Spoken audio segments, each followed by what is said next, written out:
Be informed. Be alert. The information you need to know about COVID-19 vaccine. Right here, right now, on The Vax.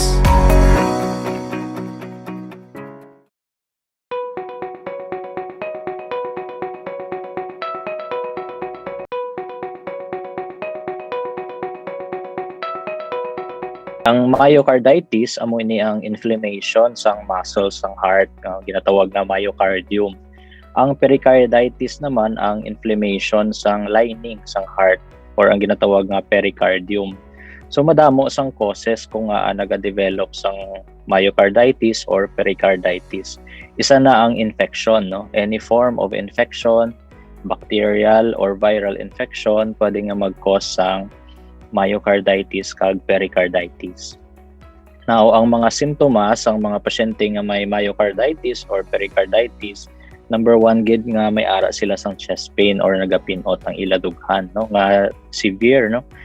Meaning bag-o lang nga nila nabatyagan nga masakit ang ila dughan or nagahapo sila kung maglakat, no? Any exertion, nagatasig sila kapuyon or nagahapo. So, ang ini nga mga pasyente gina-evaluate sang aton nga mga cardiologist para nga ma-check kung ano nag-cause sang myocarditis or pericarditis, kag ini naman pwede mahatagan sa mga bulong para nga mag-stop, no, or mahagan-hagan ang symptom. Sa COVID-19 vaccine, may ara sa mga reports sa US nga may nag-develop sang myocarditis or pericarditis.